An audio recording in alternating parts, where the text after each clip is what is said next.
आरोप लगा देश के ऊपर कि भारत की पुलिस, भारत की व्यवस्था, भारत की सत्ता पार्टियां कभी मुसलमान को गृह मंत्री नहीं बनाती, क्योंकि उनको डर लगता है कि कहीं गद्दारी ना कर दे। हमने कहा कि शायद ऐसा होता होगा, शायद यही वजह है 1989 में वीपी सिंह की सरकार में भारत का पहला मुसलमान गृह मंत्री बना 8 दिसंबर 1989 को, 89 को। उस आदमी का नाम था मुफ्ती मोहम्मद सईद।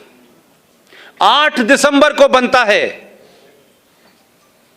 और 8 दिसंबर को और 19 जनवरी के बीच में भी महीना भी पूरा नहीं हुआ था, और 19 जनवरी को पूरे कश्मीर के अंदर से 5.5 लाख कश्मीरी हिंदू पंडितों को मार के, रेप करके, बच्चों को उछाल उछाल के मारा है। टीपालाल टकरू उनके सबसे बड़े इंटेलेक्चुअल थे, बहुत बड़े थे। उनका जब सड़क पे मर्डर किया गया तो मोटरसाइकिल घुमा रहे थे उसके पीछे चारों तरफ, और कह रहे थे कि किसी ने इस काफिर को पानी दिया तो उसको भी हम नहीं छोड़ेंगे। न मुफ्ती की बेटी रोई, न अब्दुल्ला रोया, न कश्मीरियत कहीं आई, और चुपचाप खत्म हो गया। आज इसके बारे में कहीं बात नहीं होती। और उसी दौर में यह कोई कोइंसिडेंस नहीं है, क्योंकि मैं उसी थॉट से सोचता हूं जिस थॉट में रहा हूं। आप उस थॉट से सोचते हैं क्योंकि आप सब समाज के लोग हैं, आपने वैसा नहीं देखा। उसी दरमियान भारत के गृह मंत्री की बेटी का अपहरण हो गया। कोई जरा पूछ के वहां जाए, बाहर के विदेशी पत्रकारों की रिपोर्टिंग पढ़ ले भाई, हिंदुस्तानियों पे तो यकीन नहीं है। खुद ही कराया। उसका कमिटमेंट देखिए अपने आतंकवाद के प्रति, अपने धर्म के प्रति, अपने एजेंडे के प्रति। देश के गृह मंत्री ने अपनी बेटी का अपहरण कराया, वो तो घर में थी।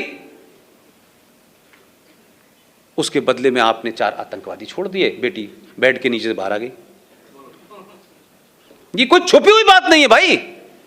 उसी दरमियान में एक साहब हैं, सेकुलर हैं, कांग्रेस पार्टी के राज्यसभा में लीडर ऑफ अपोजिशन है, उनका नाम है गुलाम नबी आज़ाद।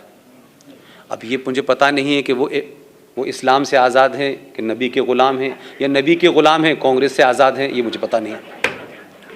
उनके घर में भी उनका एक भतीजा गायब हो गया, और इतनी तेजी से हो रहा था, लग रहा था कि खट खट काम करना है।